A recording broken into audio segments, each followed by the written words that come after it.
The quit number. How to calculate the income you actually need to leave your day job. Before you hand in your resignation, do the math that actually matters. Not your salary, but your real monthly floor. When can I quit? Is the wrong question. And it's why so many creators either quit too early and panic by month 3, or stay stuck in a job they've outgrown for 2 extra years out of fear. The right question is narrower and far more answerable.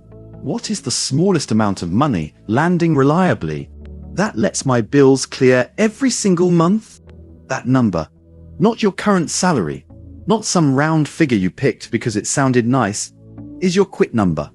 It's boring, it's arithmetic, and it's the only thing standing between I have a dream and I have a plan. This piece walks through the formula, shows you how to test it against real sales data, and gives you the guardrails to know when the number is real versus when it's a lucky month wearing a disguise. Start with what you spend, not what you earn. The most common mistake creators make is anchoring the quit number to their current salary. If you make $4,800 a month at your job, it's tempting to decide you need to replace $4,800 in creator income before you can leave. But your salary includes commuting costs, work clothes, the lunches you buy because you're too tired to meal prep, and often a chunk that just goes straight into savings you don't strictly need yet. None of that is your floor. Your floor is rent or mortgage, utilities, groceries, insurance, minimum debt payments, and the handful of subscriptions you genuinely keep. Add those up first. For most people, this number is 15 to 30% lower than their salary, which is already good news. You need less than you think, just not zero less. The formula: fixed costs plus buffer plus taxes. Once you have your fixed monthly costs, the quit number has 2 more layers on top. First, a buffer, because creator income is lumpy even when the yearly average is healthy, and lumpy income spent against a zero-margin budget is how people end up back at a job within 6 months out of pure stress. A buffer of 20 to 30% on top of your fixed costs is standard advice for a reason. Second, taxes. Nobody is withholding anything from a store. Fans sail the way a payroll department withholds from a paycheck, so you need to set aside your own percentage. A common starting estimate for many people is 25 to 30% of gross revenue, though your actual rate depends on where you live and how your business is structured, so this is illustrative, not tax advice. Quick example. Fixed costs of $2,600 a month, a 25% buffer, $650, gives you a $3,250 after-tax need. If you're setting aside 28% for taxes, you divide $3,250 by 0.72, landing on a gross quit number of about $4,515 a month in actual sales revenue. That's the figure you're tracking, not your take-home guess. Irregular income needs its own cushion. A paycheck arrives on the same day whether it was a great sales month or a quiet one. That predictability is the part people underestimate losing. Creator income doesn't work that way even at a healthy average. A launch week might bring in triple your baseline, followed by 2 ordinary weeks and 1 genuinely slow one. This is normal, not a sign you're failing, but it means your quit number test can't be based on 1 strong month. Build a rolling 90-day view instead. Total revenue over the last 3 months divided by 3, compared against your target. If your average clears the number and your worst single month within that window still covers your fixed costs alone before buffer, you have real evidence, not a lucky streak. Where store.fan sales data actually helps. This is the part that turns the quit number from a spreadsheet exercise into something you can actually watch happen. Every sale through your store, a digital download, a course seat, a coaching call, a membership renewal, lands in one place. So you're not stitching together numbers from 3 different payment processors and a guess about what PayPal took in. If you haven't set this up yet, You can create your store in minutes and start routing every offer through a single, trackable link. Discount codes, campaign emails, and your customer list all feed the same picture. So when you ask, did last month really clear my number? Or was that one big cart? You can actually answer it instead of guessing. The 3-month rule. Don't quit off one great month.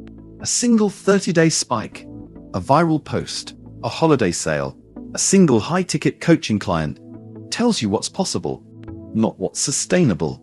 The rule worth following. 3 consecutive months clearing your quit number, generated from more than one product or offer, before you hand in notice. The more than one product part matters as much as the 3 months. If 90% of that revenue came from a single course launch, you don't have a business yet, you have an event. A membership renewing monthly, a template selling steadily, and a handful of coaching calls together are worth more than one big number, because they're less likely to all go quiet in the same week. Calculate your real fixed monthly costs from actual bank statements, not memory. Add a 20 to 30% buffer and your tax set aside to get your gross quit number. Pull your last 90 days of sales and calculate the true monthly average, not just the best month. Confirm revenue is coming from at least 2 distinct offers, not one launch. Check that your worst single month in that window still covers fixed costs alone. Set aside 3-6 months of runway in cash before you leave, separate from your monthly buffer. Have a plan for health insurance and any benefits your job currently covers. A day job isn't just a paycheck. It's health insurance, a routine, and a subsidy you don't see until it's gone. Replace it on purpose, not by accident. Turn the math into a system, not a one-time calculation. The quit number isn't something you calculate once and forget. It should sit next to your sales dashboard as a live target. Look at what's actually converting. Is your income mostly one-time digital products? Or do you have a membership generating predictable monthly revenue? Recurring income is worth disproportionately more toward your quit number than one-off sales, because it's the closest thing a creator business has to a paycheck. If you're still relying entirely on one-time sales, this is the moment to build a small ladder, a low-cost download, a mid-tier course, and a membership or coaching offer, so your monthly floor isn't resting on constant new customer hunting. Pricing structure matters here too. Check pricing for how 0% platform fees on paid plans change the math versus a marketplace that takes a cut of every sale, since that difference compounds fast once you're depending on the income. It also helps enormously to see this working for someone else before you bet your own rent on it. Look at a live example store to see how a real creator structures products, pricing tiers, and a membership side by side. It's a useful gut check for whether your own offer mix is diversified enough to hit a quit number reliably, or too dependent on one product carrying the whole month. One more gut check. If you can't explain in one sentence which specific product or offer generated most of last month's revenue, you're not ready to quit yet. You're ready to find out. Pull the numbers before you pull the trigger. The creators who leave their jobs and stay gone aren't the ones who had the biggest launch. They're the ones who did this unglamorous math first and then kept checking it against reality for 3 straight months. If you want more of this kind of grounded, numbers-first planning, the blog has guides on pricing ladders, membership structures, and what to sell first depending on audience size. And if a question about your specific setup doesn't have a clean answer yet, it's always faster to contact support than to guess. Your quit number is not a wish. It's a target you can actually hit on purpose with data to prove it. Key takeaways. Your quit number is your monthly fixed costs, plus a safety buffer, plus taxes. Not your current salary. Irregular income needs a bigger cushion than a paycheck ever did. Plan around your worst month, not your best 3 consecutive months. Clearing the number from more than one product is the real test.